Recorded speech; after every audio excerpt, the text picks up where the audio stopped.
Nada, seguimos aquí. Quisiera preguntar en esta noche, por decirlo así, ¿verdad?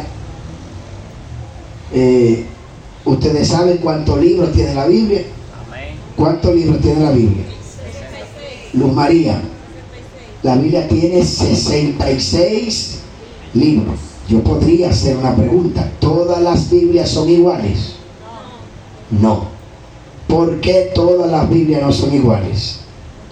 Luz María. La católica tiene más libros. Porque la católica tiene 73 libros.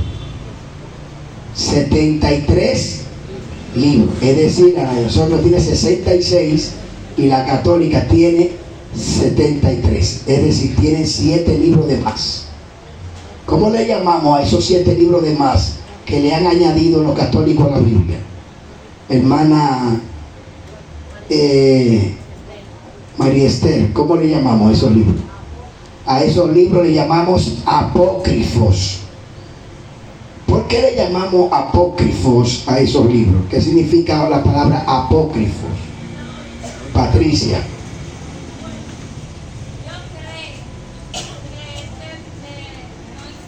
No inspirado por Dios. Son libros que no son inspirados por Dios. Y hay ahí un gran problema. ¿Verdad que sí? Amén. Hay un gran problema. ¿Qué le pasa a la persona que le añaden a la Biblia? ¿Qué le pasa? Según la Biblia, ¿qué le pasa a las personas que le añaden a la Biblia? Que le ponen de más. Vamos a ver, hermana Yaneli Muñoz. Según la Biblia se le añadirán plagas. ¿Y dónde está eso? Apocalipsis capítulo 22, versos 18 y 19. Dice que aquellos que le añadan a las sagradas escrituras, Dios le va a añadir plagas. Le va a añadir plagas, es decir, enfermedades. Van a ser castigados por Dios. Por eso a la Biblia no se le puede añadir. También dice Proverbio capítulo 30, verso 6. Proverbio capítulo 30, verso 6. Dice: no le añada su palabra para que no sea hallado mentiroso. No le añada a su palabra para que no sea hallado mentiroso. Ya aprendimos aquí que a la Biblia no se le puede Añadir ni quitar. añadir. No se le puede Quitar. añadir, porque si usted le añade, si usted le pone, usted va a ser castigado con plagas de parte de Dios.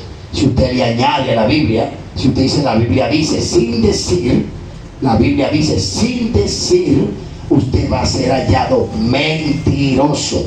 Y la Biblia misma dice que los mentirosos no heredarán el reino de los cielos. Por eso a la Biblia no se le puede añadir. ¿Por qué a la Biblia no se le puede quitar? Porque una cosa es ponerle y otra es quitarle. ¿Por qué a la Biblia no se le puede quitar, Mariani? Fíjese lo tan delicado que es esto. Si usted le quita a la Biblia, usted le quita a la Biblia, Una palabra. la Biblia diciendo, usted dice que no dice, sabiendo usted que dice, su nombre va a ser borrado, va a ser eliminado del libro de Dios. Díganle que está a su lado: con eso no se juega. Con eso no se juega ni. ¿Usted ve? Con esto no se juega. Esto es algo delicado. Demasiado delicado. Todos nosotros lo que anhelamos es vivir en el cielo. Todos nosotros anhelamos estar inscritos en ese libro. Amén. Y por lo más sagrado que nosotros tenemos, dice Dios: mire, si ustedes se atreven a quitarle a mi palabra, yo le voy a quitar lo que ustedes más desean, su nombre de mi libro. Se van a perder. Usted lo ve lo tan delicado que es la Biblia. Usted ve lo tan delicado que es la Biblia. El cuidado que usted tiene que tener con ese libro. ¿Cuál es la duración de la Biblia? ¿Cuál es la duración hasta ¿Hasta cuándo va a durar la Biblia? ¿Hasta cuándo? Daniela Gómez. La palabra de Dios es para siempre. Es eterna. ¿Y dónde está eso? ¿Dónde está eso? Isaías 48. Isaías 40, ¿qué dice? Daniela Gómez. Póngase de pie, por favor. No. Hermana Gervasio. Séquese la hierba, marchítese la flor, mas la palabra del Dios nuestro permanece para siempre. La duración de la Biblia es para siempre. Y oiga qué cosa.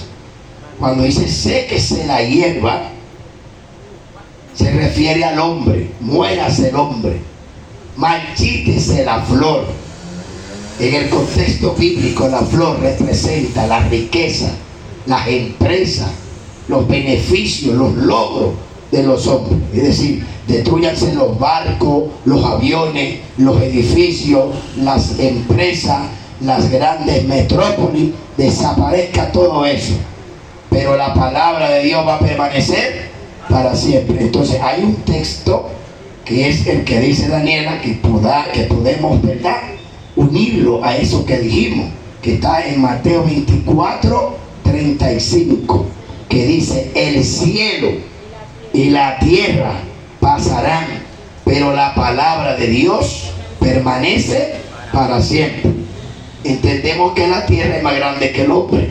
Entendemos que la tierra es más grande que todas las cosas que los hombres pueden construir en ella. ¿Qué cosa? Y dice la Biblia que los cielos y la tierra, es decir, el universo entero, pasará, pero la palabra de Dios no pasará. Den un aplauso al Señor. Mire qué tan poderosa es la palabra de Dios. Generaciones van y generaciones vienen, pero la palabra de Dios permanece para siempre. Por eso es que la palabra de Dios está por encima de la ONU, que es una organización de los hombres. La palabra de Dios está por encima de los derechos humanos, de las universidades, de las escuelas, de los estados, de los gobiernos, de las naciones. Nadie está por encima de la palabra de Dios. La palabra de Dios está por encima de los pastores, de los presidentes conciliares, de los apóstoles, de los evangelistas, de los músicos, de los adoradores, de los cantantes, de los profetas. La palabra de Dios está por encima de todo el mundo entero. Sépalo. Nadie está por encima de la palabra de Dios, ni el diablo, ni los demonios, ni los ángeles. Nadie está por encima de la palabra de Dios. La palabra de Dios está por encima de todo el mundo. Téngase cuidado con eso. Téngase mucho cuidado con eso. No hay una sola cosa de ella que no se vaya a cumplir. Mateo 5, 17 y 18. Y que dice la Biblia que ni una jota, ni una tilde de ella pasará. Todo lo que la Biblia dice se cumplirá al pie de la letra. ¿Qué yo dije?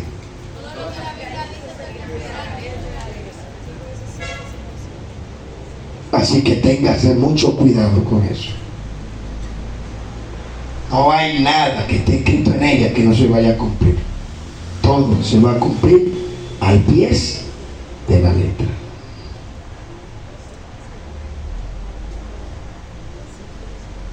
¿Lo dice o no lo dice? Alguien se para y lo lee. Mateo 5, 17 y 18. El 18. Porque de cierto os digo que hasta que pasen los cielos y la tierra, ni una jota ni una tilde pasará de la ley, hasta que todo se haya cumplido. todo se tiene que cumplir. Hasta que no se cumpla todo, se va a pasar todo, pero ella va a permanecer. Así que lo que ella dice va a pasar así. Debo decirle algo. La Biblia es el libro que habla de Dios y del diablo. Habla de ángeles y de demonios. Habla de luz y de tiniebla. Habla de lo bueno y habla de lo malo. Habla del cielo y habla del infierno. El protagonista de esta historia somos tú y yo. La raza humana es el protagonista en esta historia. La Biblia habla de dos fines: la ciudad de los perros y la ciudad de los santos. ¿Cómo le llaman a la ciudad de los santos? El cielo. Como la nueva le llaman a la ciudad de los santos. Dice que en esa ciudad nada sucio va a entrar. Vamos a leer Apocalipsis 21-27. Póngase claro. No importa que usted sea un presidente de una nación. No importa que tú seas un teólogo, un catedrático, un ingeniero, un arquitecto, un médico. No importa que usted sea Miss Universo, la mujer más hermosa de la tierra, el hombre más intelectual. No importa quién sea usted. El dinero, la fama, el poder diplomático, aristocrático que usted pueda tener. Si usted no está santo, si usted no está limpio delante de Dios, usted no va para la ciudad de los santos. Usted va para la ciudad de los perros. Porque hay dos ciudades: la ciudad de los santos y la ciudad de los perros. Pastor, ¿qué es lo que usted está hablando? Vamos a ver. Apocalipsis 21-27. ¿Qué dice? No va a entrar en la santa ciudad nada inmundo, o que haga cosas asquerosas delante de Dios. Dice que solamente los que están inscritos en el libro de la vida del Cordero van a entrar en la ciudad de los santos. Hágase esta pregunta: ¿usted está inscrito en ese libro? No es el pastor quien inscribe a la gente, ni la pastora, ni los evangelistas, ni los profetas. Es Dios. Cuando usted le busca de todo, pregúntese si usted está buscando a Dios con todo el corazón. Eso es bueno, que no sean los hombres. Porque imagínese, si fuera yo, tú el que me cae mal no lo inscribo, se perdió usted.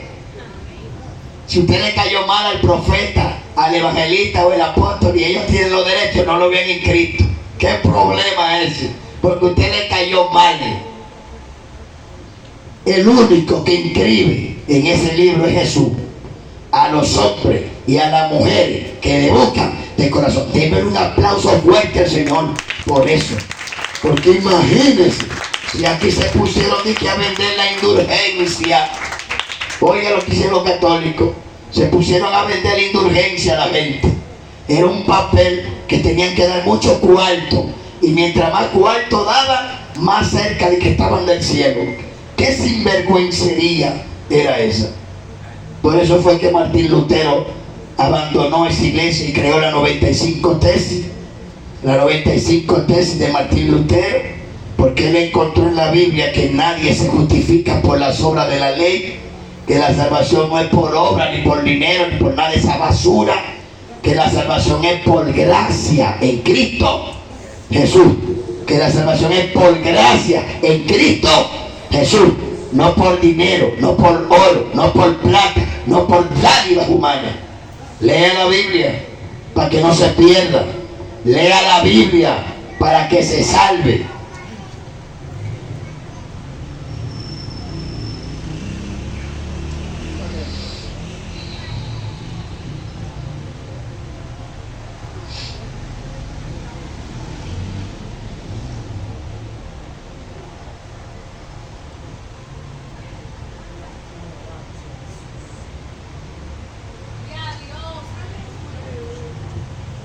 La Biblia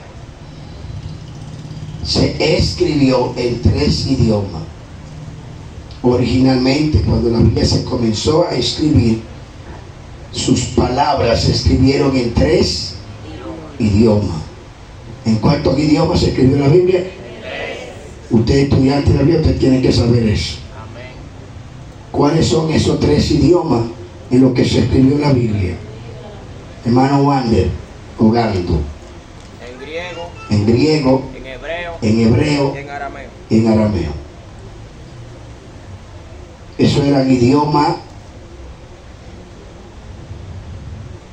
de esa época, la época de Cristo. En hebreo, en griego y en arameo, lenguas madres. No sé si el arameo era una lengua romance. ¿Usted sabe lo que significa lengua madre y lengua romance?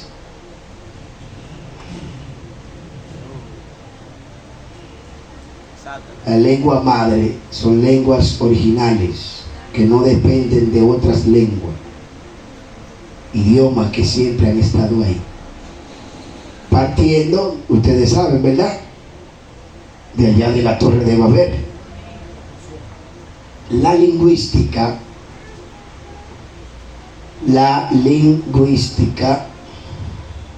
es la ciencia que estudia los parentescos de las lenguas.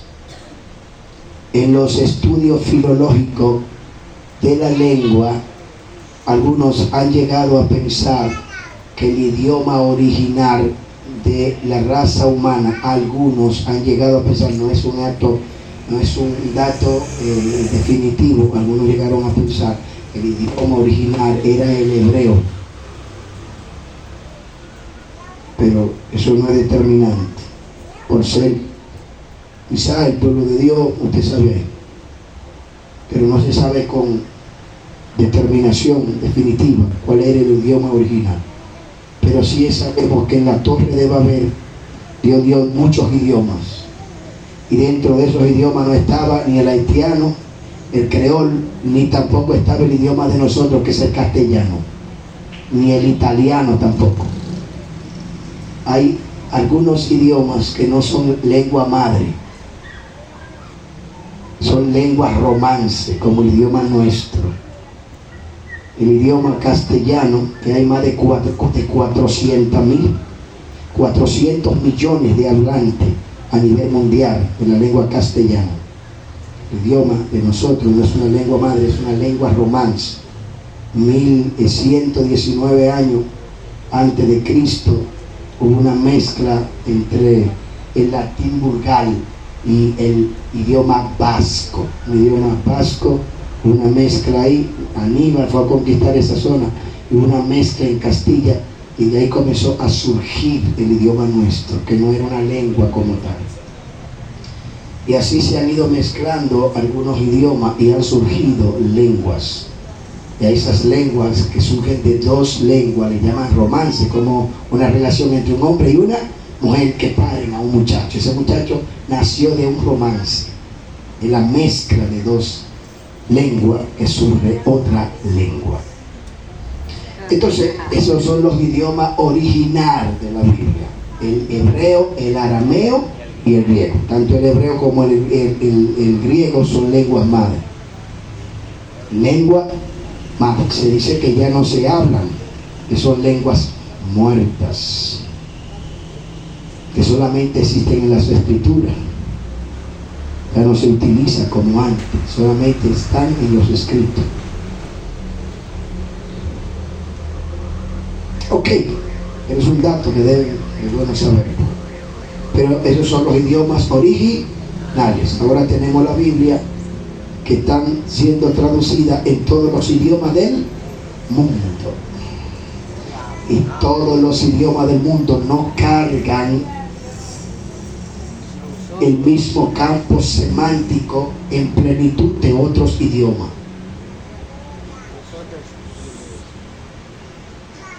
¿Alguien entendió lo que yo dije? ¿Alguien entendió lo que yo dije? No todos los idiomas cargan el campo semántico de otros idiomas. Las lenguas madre, a veces cuando van a ser traducidas a otros idiomas, casi se pierde toda la esencia de esas lenguas, de las cosas profundas, y cuando se traducen se pierde mucha esencia, porque hay algunas palabras que no existen en algunos idiomas, y eso se pierde. Cambia, es muy fuerte el asunto. Pero damos gracias a Dios que el libro más vendido a nivel mundial y el libro más traducido, ¿cuál ha sido? ¿Cuál ha sido? ¿Cuál ha sido? Entonces yo hago una pregunta en esta noche. ¿Cuál fue el primer libro que fue impreso en el mundo? La Biblia. ¿Quién fue quien imprimió la Biblia por primera vez? No, Esteban Lantón no. Tampoco. Isaac Gutenberg. Se quemaron los estudiantes de teología. Isaac Gutenberg fue la primera persona que sacó a la luz, que imprimió la Biblia. Se creó la impresora, y cuando la impresora, que no existía la impresora, fue creada, se preguntó que a cuál libro le iban a dar el privilegio de ser impreso a nivel del mundo. Y por ser la Biblia, el libro de los libros, él dijo, es la Biblia, el libro que vamos a imprimir. Podían tomar el libro de la República, de Platón. Platón escribió un libro titulado El libro de la República. Podían tomar el libro de las especies de Aristóteles, y no pusieron esos libros. Podían imprimir el libro de Edipo Rey, libro griego muy famoso, o la Ilíada de Homero, o la Odisea de Homero, son libros clásicos de la edad antigua. Podían tomarlo, y no tomaron esos libros clásicos, tomaron la Biblia, por ser el libro de los libros. ¿En qué año fue que Isaac Gutenberg imprimió la Biblia? Pregúntame la Google ahí, porque a mí se me escapa el año. Creo que fue en el 1451. Pero búscame, que me gusta estar seguro. No puede estar como nadie lo trajo. Rafaelito, lo agarramos a Rafaelito y a Jaque, que lo trajeron, y que está prohibido traer celulares. Pero como se le olvidó, mira a ver, Rafaelito. Isaac Gutenberg, un inglés. ¿Qué era él? Un inglés. Eso es un dato importante que deben ustedes saber. Isaac Gutenberg, un inglés, fue quien imprimió la Biblia por primera vez en el año 1451, creo que fue.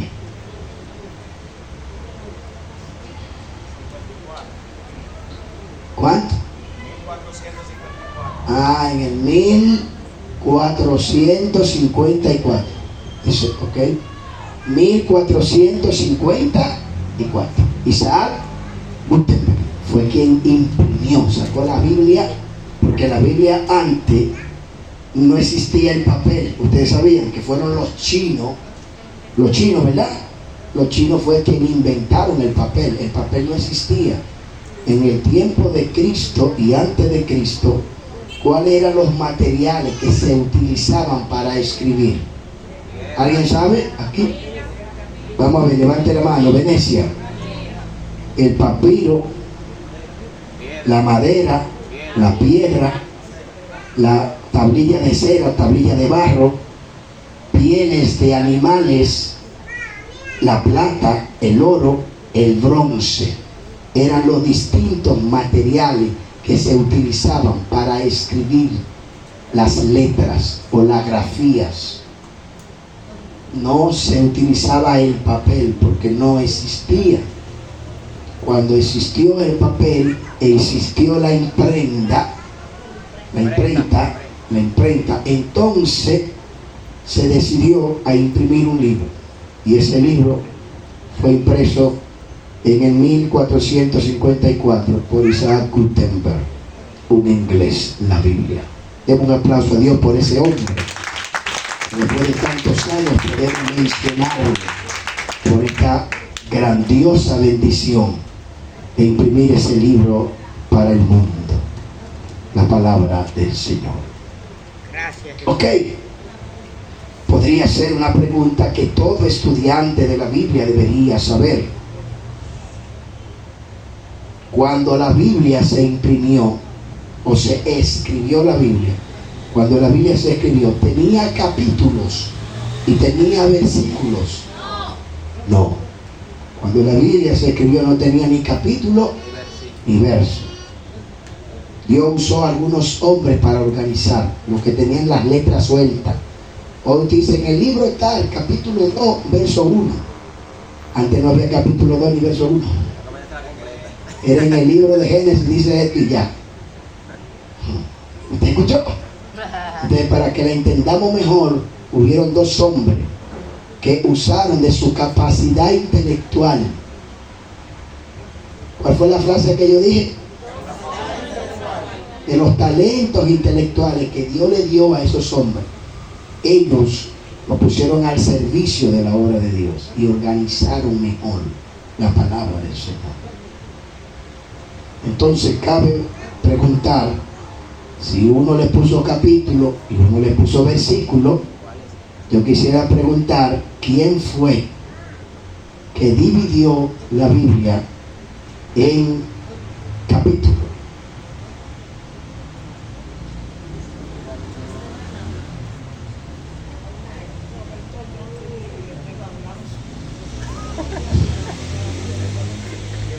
¿Quién dividió la Biblia en capítulos?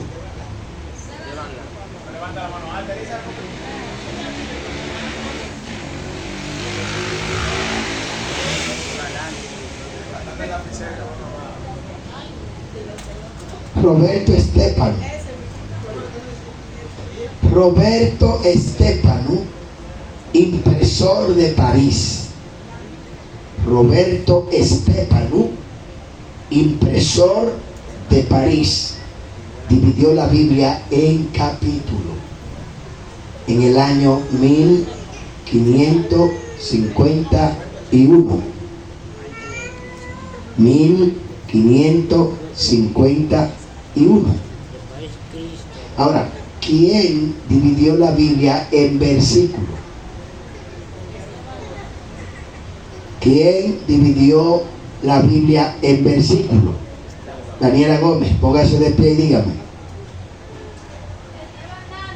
Esteban Langton, arzobispo de Canterbury, Inglaterra, dividió la Biblia. Se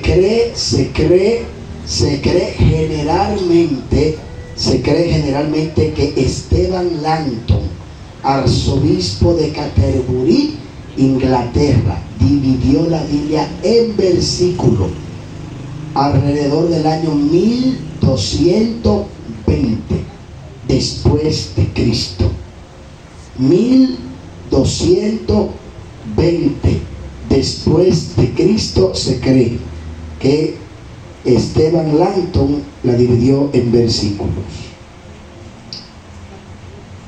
Después de él vino entonces a que mencionamos ahorita Roberto Estefanus, impresor de París. Entonces tomó todos esos versículos y comenzó a dividir la Biblia en capítulos. En el 1551, 4 años más tarde de haberla dividido, ese mismo Roberto Estefano, en el año 1555, sacó a la luz. ¿Sacó a qué?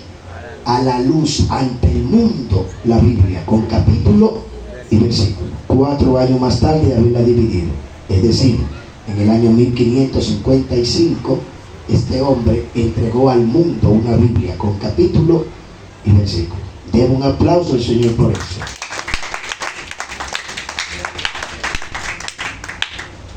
Bueno, pero como ya estamos estudiando la organización, ¿verdad?, de la Biblia que tenemos, no está de más preguntar, hacer varias preguntas. Ya sabemos que la Biblia tiene 66 libros, ¿verdad? ¿Tiene cuántos libros? 66. ¿Y alguien aquí sabe cuántos capítulos tiene la Biblia? Dice Daniela que ella sabe. Y ella no nació sabiendo eso, tuvo que estudiar para aprenderlo. ¿Cuántos capítulos tiene la Biblia, Daniela Gómez? Exacto, un aplauso al Señor por eso. La Biblia tiene 1189 capítulos. 1189 capítulos. Ok. Tiene 66 libros.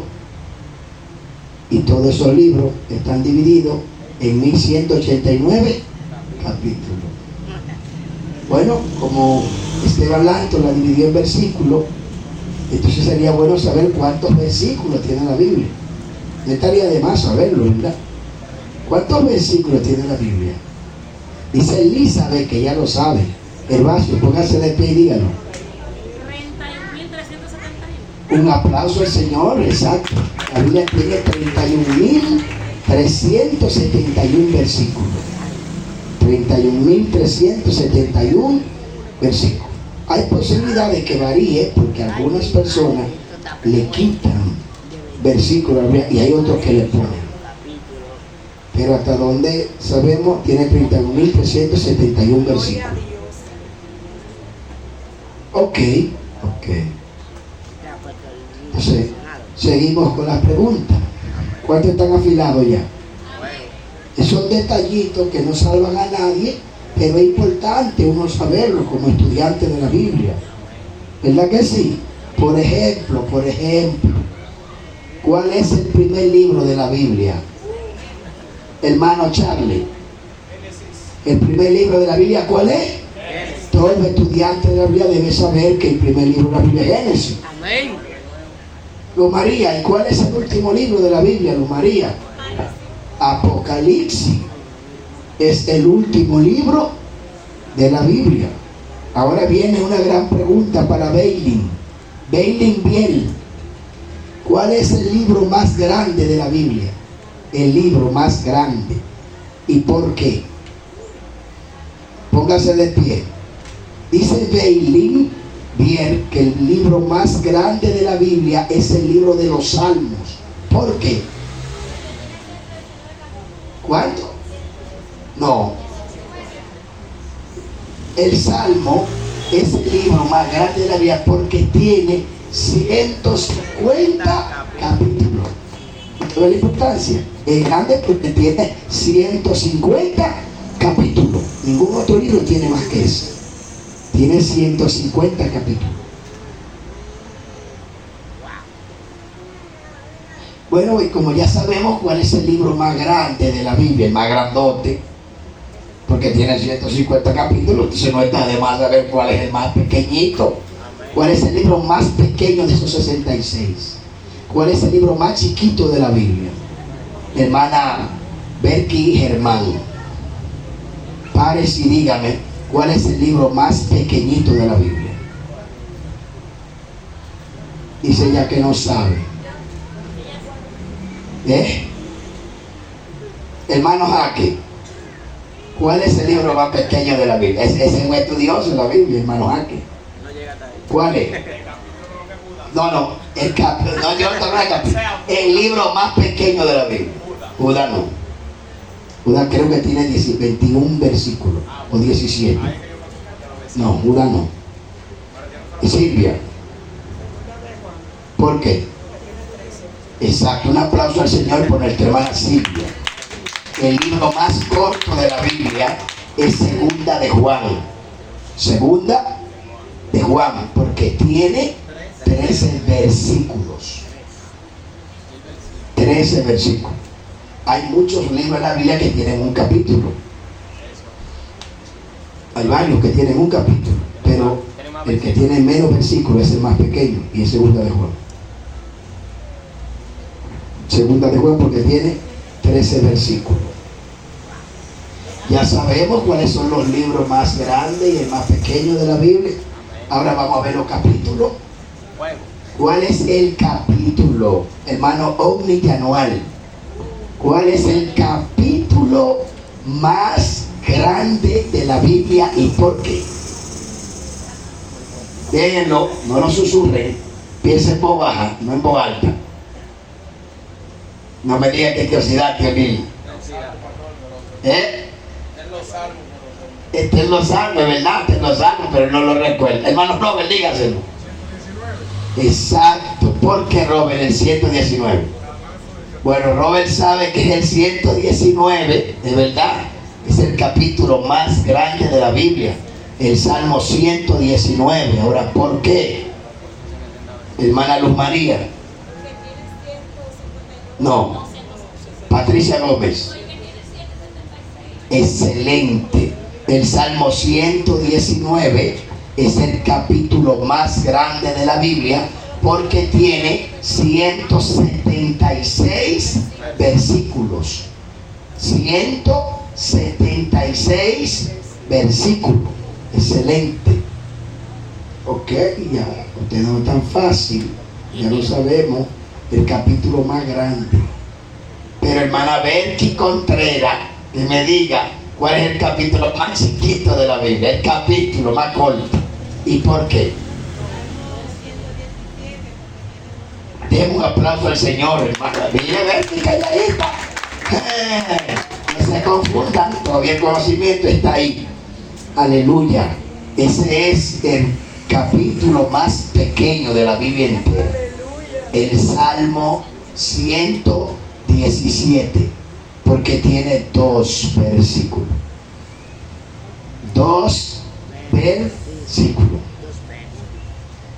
En cualquier momento ustedes pueden ir a una embajada, como predicador, como maestro, como pastor, y de repente, ¿cómo le llaman a esa persona que cree? El cónsul le puede interrogar. ¿Usted es cristiano? Sí. ¿Usted va para otro lugar? ¿Y usted es pastor? Sí, ok. Y le puede hacer esa pregunta. Porque se entiende que si usted es cristiano y es pastor, debe saber eso. Y si usted no la dice, le pueden devolver. Pero como usted es pastor, usted no sabe eso. Usted no va. Y te niegan la visa. Y no te dejan pasar. Algo simple. Es como que le pregunte a un pastor, ¿cuántos apóstoles tuvo Jesús? Y que no sepa. O cuántas tribus había en Israel. O quién fue el que traicionó a Jesús. Y usted es pastor, profeta, evangelista, y que usted no sepa eso. A usted le echan para atrás. Y usted dice, eso no va a salvar nada. Así es la vida. Preguntas que parecen simples, pero que te pueden embromar. Pasar a una nación, así de simple. ¿Cuánto alaban a Dios? ¿Cuánto alaban a Dios? Ya sabemos los capítulos más grandes y más pequeños de la Biblia. Sabemos los libros más grandes y más pequeños de la Biblia. Ahora vamos a aprender los versículos. ¿Cuál es el verso más grande de la Biblia? El verso que tiene más letra. ¿Cuál es el verso más grande de la Biblia? Hermana Venecia Vier. Esther 8:9. Ese es el versículo más grande de la Biblia, porque es el que tiene más letra. Esther capítulo 8, versículo 9.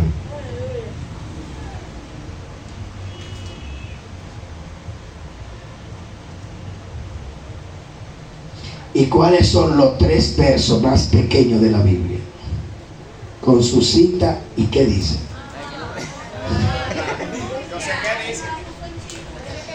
Ay, es que se demuestra lo que saben. Ustedes quieren que se lo ponga todo en dominicano. Tengo que ponerlo en China también. Los chinos son tan enredados que se la pongo en chino. Oiga, nuestra hermana Josefina Furcal dice que ya sabe. Uno de ellos, 2, 3, no sé. Filipenses. No, ese es muy grande para lo que hay. Vamos a ver, hermana Anabel. ¿Cuál es tu apellido? Tejeda, póngase de pie, Anabel. Éxodo 20:13 dice, no matarás. Ese uno. No, vamos a ver. Póngase de pie, hermano Jaque. El libro no me sé. Ajá. En Lucas, Jesús lloró. O Lucas no. No es Lucas. De Lázaro. No es Lucas, hermano. No. Juan 11:35. Jesús lloró. Juan 11:35. Jesús lloró. Falta otro. Vamos a ver. Y ese mismo, Éxodo 20:15, no 20:13. 20:15 también dice, no hurtarás. No hurtarás y no matarás. Y hay otro pequeño también, en 1 Tesalonicenses 5:17, que dice, orad sin cesar. Son los 4 versículos más cortos de la Biblia. Que el Señor nos bendiga. Amén. Ustedes están en eso. Bueno el asunto. Ustedes están en eso. Me gustó ahí, sí. El pastor se está poniendo cada rato más feliz. Y la pregunta cada vez son más fuertes. ¿Cuántos siguen aquí? Ok.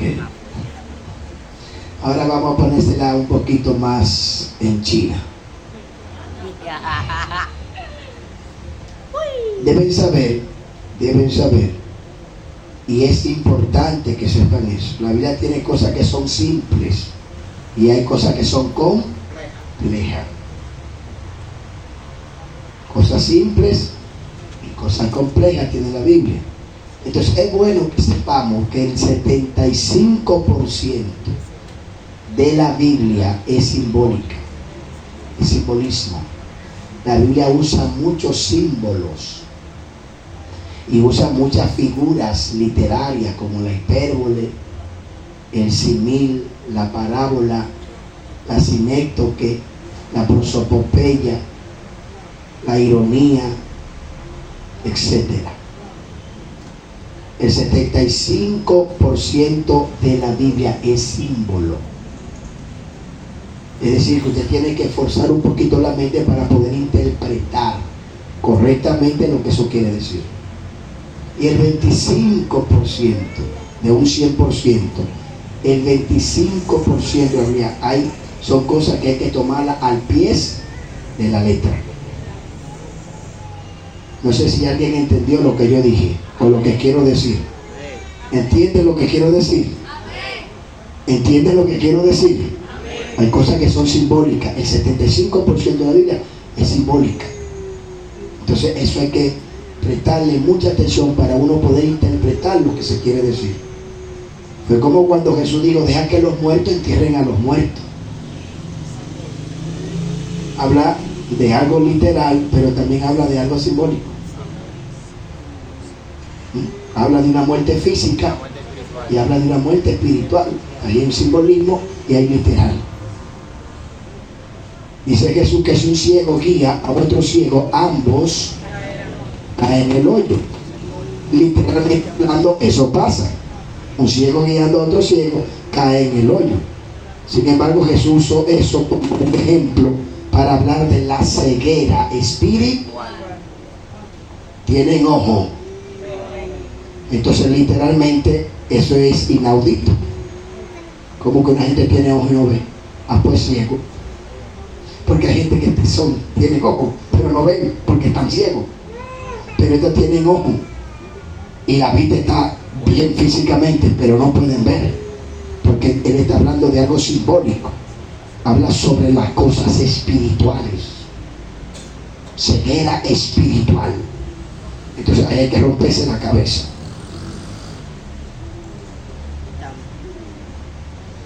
Jesús dijo, en 3 días voy a destruir este templo. En 3 días este templo va a ser destruido y lo voy a reconstruir.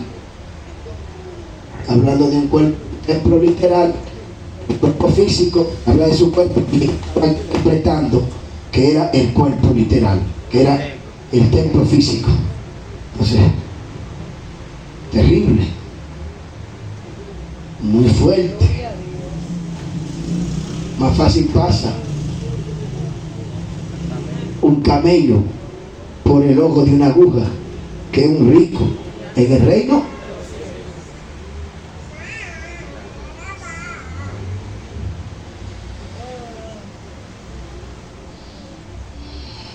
Y vi una bestia que subía del mar con 7 cabezas y 10 cuernos.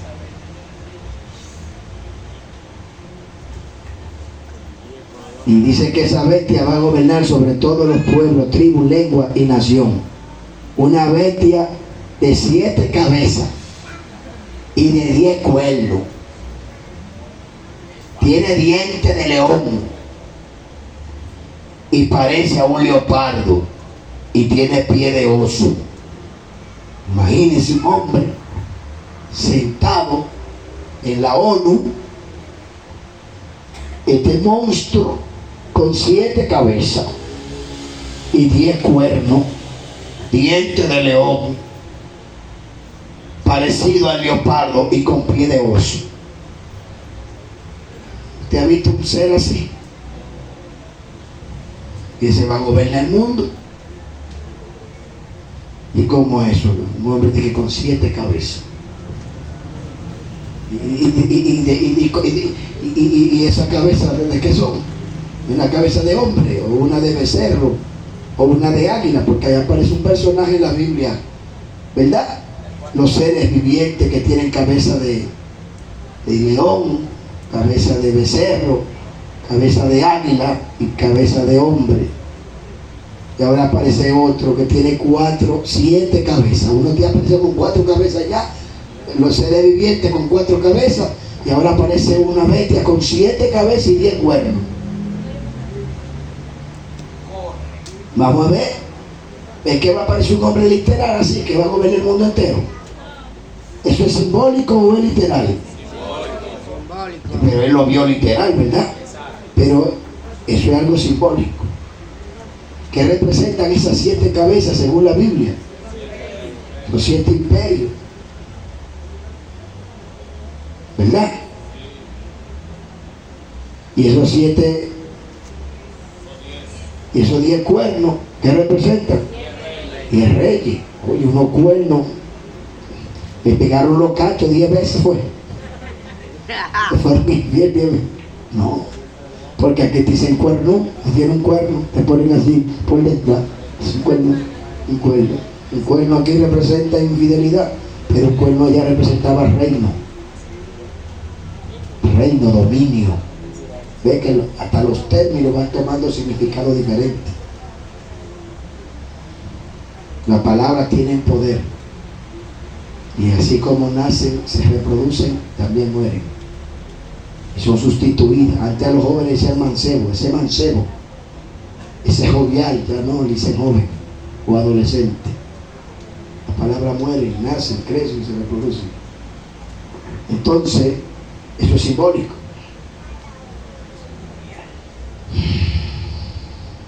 Bueno,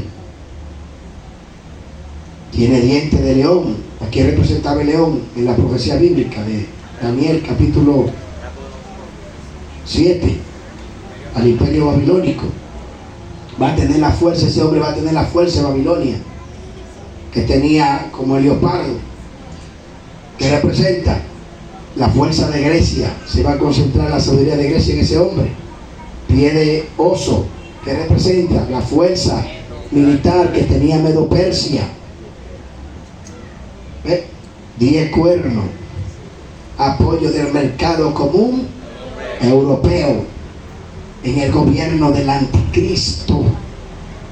La bestia que ha visto era y no es y será, y cuando venga es necesario que dure breve tiempo y sale del abismo.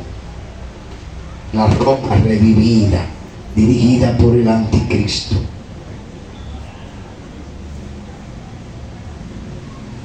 Entonces ven, la Biblia habla de mucho simbolismo. Por eso usted tiene que leerla para ser sabio. La Biblia, digan conmigo, la Biblia.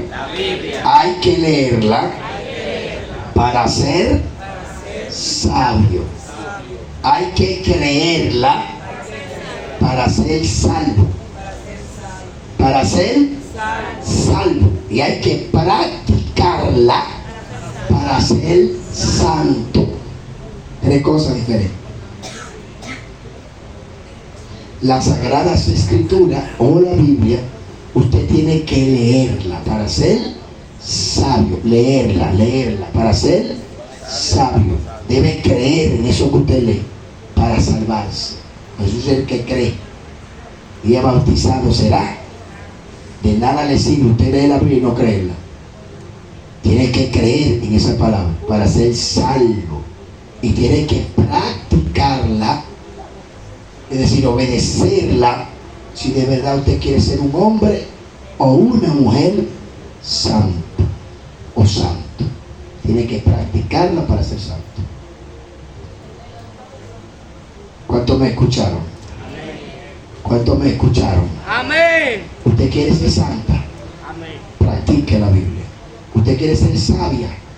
Lea la Biblia. ¿Usted quiere ser salva? ¿Quiere salvarse? Crea. Y la palabra creer no es una creencia intelectual. Cuando dice creer es que usted le sea fiel a ese texto bíblico, que usted le obedezca. Obedécela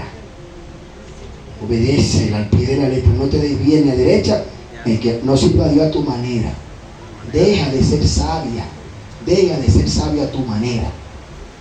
La Biblia habla de que hay gente en el camino que son sabios en su propia opinión. Dice, no seas sabio. Proverbio 3:7, búscanlo. Proverbio 3:7. Dice, no seas sabio en tu propia opinión. Teme a Jehová y apártate del mal. Qué lindo. Podemos un aplauso a Dios por ese texto tan hermoso. Qué bello. Nos confronta, nos quita la malicia que tenemos. Sí, porque hay gente que está aquí en la iglesia, pero todavía siguen con la malicia. Hay gente malicioso. Sirven a Dios a su manera. Sirven a Dios a su manera. Quieren ser cristiano a su manera. No se han despojado todavía. Siguen con su mala maña. Aquí usted tiene que dejar su mala maña. Aquí usted tiene que dejar su malicia del diablo. Esa malicia del diablo tiene que arrancársela de usted. Arrancársela. Porque esa malicia del diablo no se quiere ir. Usted ha visto a Spider-Man, el negro. Spider-Man. El negro, ese malo, ¿verdad? Se tiene los dientes. Venom. Usted vio la película de Venom, ¿verdad? Yo la vi también. Amén. Que Venom es malo porque Venom mata todo lo malo, pero Spider-Man, el negro, ese no es bueno, ese mata a la gente. No, eso no es Venom. Venom, ¿cómo se llama? Espérate. Versión malo. Porque el Venom que yo veo no es malo. El Venom que yo veo, la película de Venom que yo veo, ese mata lo malo. Esa fue la que yo vi. El que mata a los malos. Pero el Spider-Man negro, ese malo, porque ese quiere matar bueno. Es verdad. Entonces hay una malicia que hay que arrancarla del corazón. Y cuando digo Spider-Man negro es porque hay una partícula. ¿Hay una qué?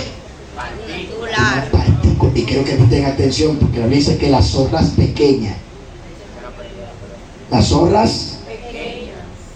El muchachito era humilde, él era sencillo, él era dócil, él no era malo, él no era violento, era un muchachito bueno, pero le cayó, digan conmigo, le cayó una partícula negra y lo cubrió por hasta convertirlo en un demonio.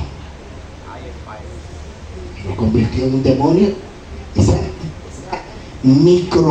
Ese microorganismo o micropartícula, esa mínima cosita, oye, hasta se cayó. Dios mío. No, eso que Es dejarlo. para que no lo grabe, grábalo ahí. Ese gobierno. Agárralo. Salió corriendo el celular cuando abrió. Ay, santo. Es verdad, hermano. Mire, hay gente buena en la iglesia. Gente que comienza un santo puro y le cae una partícula. Es un veneno. Un veneno que trae el diablo sobre gente, sí. Hay gente que era muy líder. Hay gente que oraba mucho en la iglesia. diezmaban, ofrendaban, amaban a la gente, colaboraban con la iglesia y de repente cambiaron para siempre. Se le metió una malicia del diablo, una partícula venenosa y lo convirtió en uno que es todo menos cristiano. Perdieron el primer amor. Ahora se disfrazaron. El corazón antes era de piedra, era de carne, pero ahora se les convirtió en un corazón y se había, por haberse multiplicado la maldad, El amor de muchos se enfriará. entonces ignoraron lo que dice la Biblia. Y vamos a terminar con 2 versículos de la Biblia. Vamos a dejarlo hasta ahí el estudio. Hay 2 versículos muy fuertes en la Biblia. Vamos a decir 3 y vamos a leerlo. Salmo 34:14. Salmo. ¿Alguien sabe aquí que dice el Salmo 34:14? Oiga, ¿qué dice? Apártate del mal. Hace bien, busca la paz y sigue. El problema es la ubicación. Yo me lo aprendí, aprendas. Salmo 34:14 dice: apártate del mal. Esa partícula pequeña que te daña, que te dañó, te robó lo que tú eras, esa nobleza de joven, de hombre, de mujer que tú tenías. Cuando llegó ese mal, te la robó. Dice: apártate del mal, haz el bien, busca la paz y síguela. Entonces yo voy a unir esa frase con el texto de la Biblia que aparece en Hebreo 12:14, que dice: seguid la paz con todo y la santidad, sin la cual nadie verá. Si usted no tiene paz y no tiene santidad, no lo digo yo, lo dice la Biblia, usted no va a ver al Señor. Y yo quiero ver al Señor. Y yo quiero que usted vea al Señor. Pero si no hacemos lo que dice ahí, por eso hay que guardar la Biblia, porque si usted no la guarda, usted se va a quedar en la gran tribulación. Y ese texto, si usted se lo sabe, Apocalipsis 3:10, ¿quién se lo sabe? Vamos a ver, para ese guarda y dígalo. Eso es tema de escritura. Apocalipsis 3:10, ¿qué dice? Por cuanto has guardado la palabra de mi paciencia, yo también te guardaré la prueba que ha de venir sobre el mundo entero. La Biblia dice que si usted no guarda la palabra, usted va a pasar por la ira, por la gran tribulación. La única manera de escapar de la gran tribulación, ¿cómo es? ¿Cómo es? Guardando la palabra. Guardando las sagradas escrituras. En Apocalipsis 3:10 lo dice: por cuanto has guardado la palabra de mi paciencia, yo, dice Dios. Mire, y cuando él dice yo, cuando él dice ese yo, todo el mundo cayó al piso como muerto. Yo soy. Ese yo soy, es fuerte esa frase, demasiado. Moisés le preguntó aquí, y cuando me pregunte quién te envía, ¿qué va a decir? Dile que el yo soy te envía. Y ese yo soy, míreme, muy fuerte esa frase, ni me voy a atrever a decirla. Ay, Dios mío, Jehová. Porque cuando Jesús la usó en el Nuevo Testamento, un título de Dios, y él dijo: yo soy, todo lo que nunca no cayeron al piso como muertos.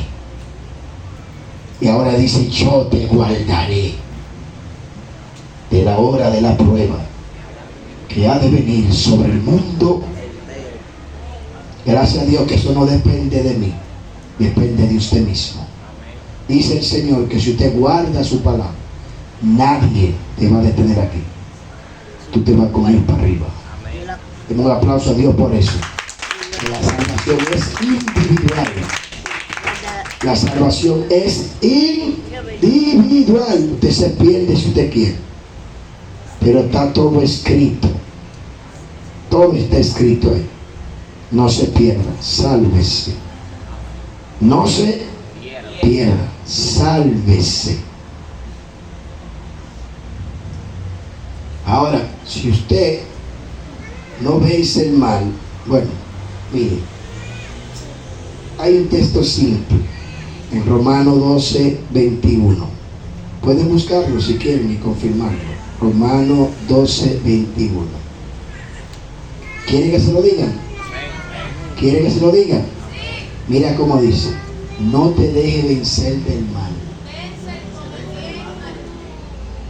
No te dejes vencer del mal. Oye, así lo dice, simple, un consejo. No te dejes vencer del mal. Vence con el bien el mal. Si tu enemigo tiene hambre, Dale agua. dale de comida. beber. Tiene hambre, dale de comer. Y si tiene sed, Dale de beber. es simple. Ahora, si usted no hace eso, ¿sabe qué va a hacer mal contigo? Te va a matar. Si tú no vences el mal, si tú no vences la malicia, porque la malicia te visita, la malicia te llega.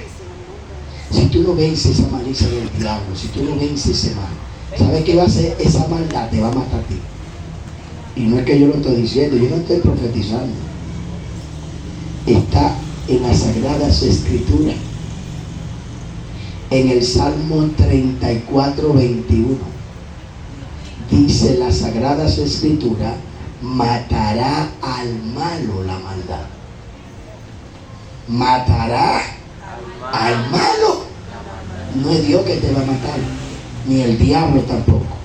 Es tu misma malicia que te va a matar. Es tu misma maldad. Fue las decisiones que tú tomaste que te van a condenar. No es ni Dios, ni el diablo, ni los demonios. Tú mismo te clavaste el cuchillo.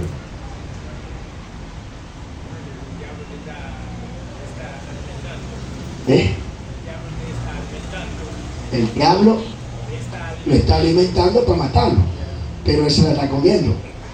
El diablo te está dando la comida y tú la estás comiendo, te estás hartando, para luego ¡puf! Explotar.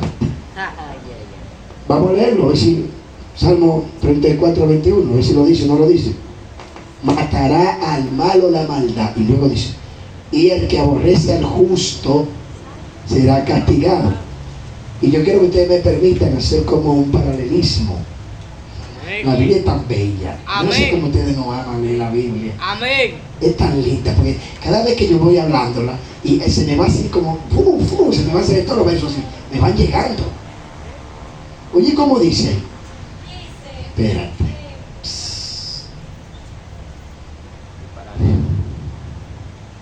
Ato y reprendo toda malicia en el nombre de Jesús. Cubre esta iglesia con la sangre de Cristo.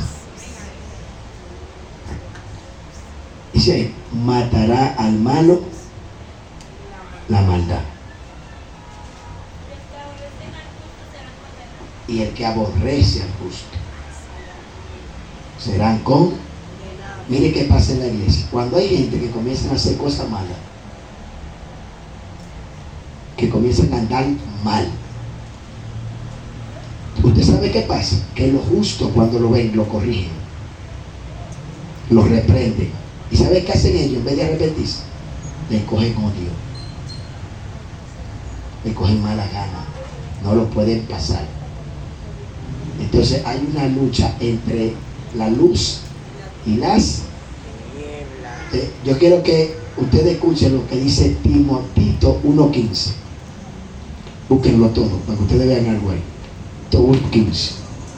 La Biblia dice en otra parte: corrige al sabio y él va a aumentar él, pero si corrige al encarnecedor, te va a crear afrenta. Entonces, en la iglesia hay dos tipos de creyentes. Hay un sabio, que es el que recibe el consejo y se arrepiente, pero hay otro que es un encarnecedor, es uno que anda en la carne. Entonces el que anda en la carne, cuando usted lo confronta con amor, con sabiduría, dice la verdad, en vez de amarte, él te odia, te coge mala gana, y a esa gente Dios lo va a castigar. Dios lo va a castigar. Y ese que tú crees que es que tu enemigo, ese es tu mejor amigo, porque dice la Biblia que dice que más vale reprensión manifiesta que amor oculto. Y es mejor reprensión manifiesta que amor oculto. y oportunos son los besos del que aborrece. Es mejor que te reprendan. Cuando una gente te reprende, dice, eso está mal, varón, arrepiéntase. Mire, esa gente te ama, ese es tu amigo, que te duela. Busca a esa persona, búscala, no la dejes sola. Dile, ayúdame. Porque esa persona te quiere que te salve, porque te corrige. No quiere verte que te lleve el diablo, no quiere verte lo malo. Y a veces a la gente que nos corrige, nos dicen las cosas duras, nosotros queremos cogerle mala voluntad, y queremos coger odio. Entonces tú te vas a identificar con esto que vamos a ver. Tito 1:15. Eso no fui yo quien lo escribí. Yo lo leí y a mí me dio, y yo lo recibí.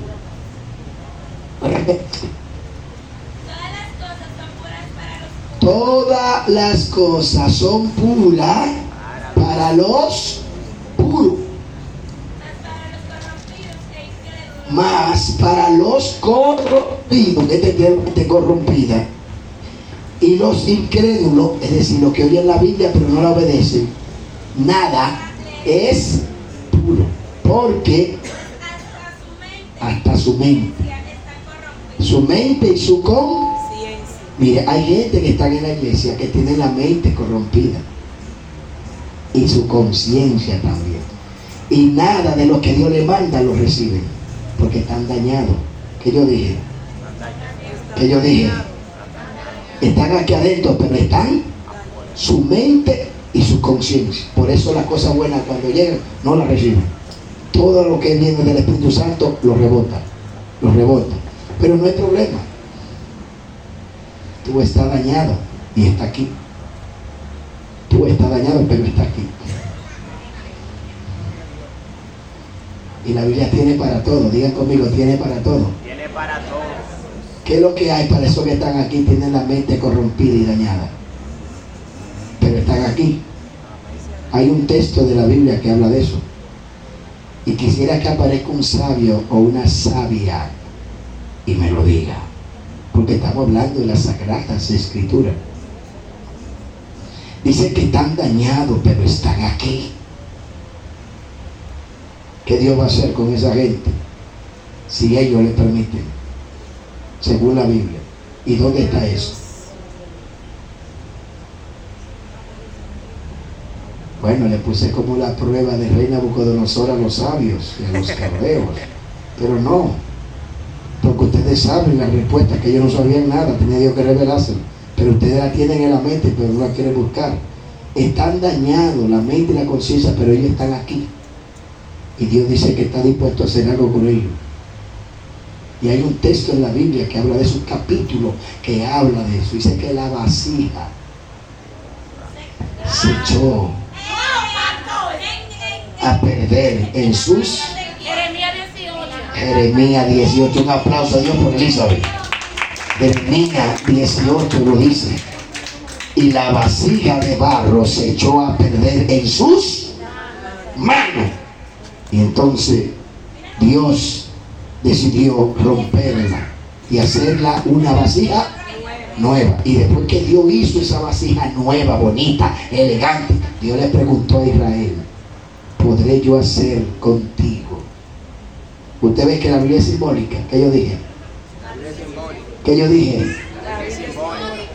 Dios usó el ejemplo de una vasija de barro para hablar de la condición humana del hombre, que muchas veces estamos aquí en la iglesia, pero nos descuidamos. ¿Qué hacemos? Nos descuidamos. Aprendimos una palabra nueva aquí que yo dije hoy en la enseñanza. Nos echamos a perder, ¿por qué? ¿Por una qué? ¿Por una qué? Una partícula de maldad que te arropa y te convierte en Spider-Man negro, en un demonio. Eso fue algo nuevo que aprendimos hoy aquí, ¿verdad? Pero tú estabas bueno. Pero esa partícula de maldad te cambió. Tú amabas y ahora odias.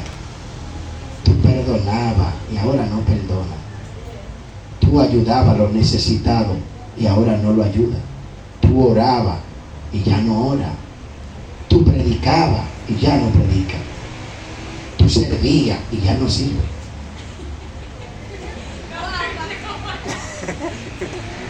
Pero él dice, Bueno, ¿podré yo hacer de ti la palabra de una vasija nueva como hizo este alfarero? Dios le pregunta, ¿podré yo contigo, Israel, hacerte una vasija nueva? Dicen que Dios la hizo nueva, pero ellos dejaron. Deja que Dios te haga una vasija nueva. ¿Cuánto anhelan eso? Amén. Aleluya. Yo le digo a veces a Dios, Señor, a la buena o a la mala, hame servirte. Porque yo no confío en mi naturaleza. Mi naturaleza es traicionera. Mi naturaleza es engañosa. Mi naturaleza es mi peor enemiga. Usted tiene que conocer su naturaleza. La Biblia dice que la carne no quiere ni puede. Usted tiene que estar continuamente cultivando la presencia de Dios en su vida para que usted no se dañe. ¿Usted sabía eso? La carne no quiere a Dios. Este cuerpo dice que no quiere ni puede sujetarse a Dios. ¿Lo dice o no lo dice? Amén.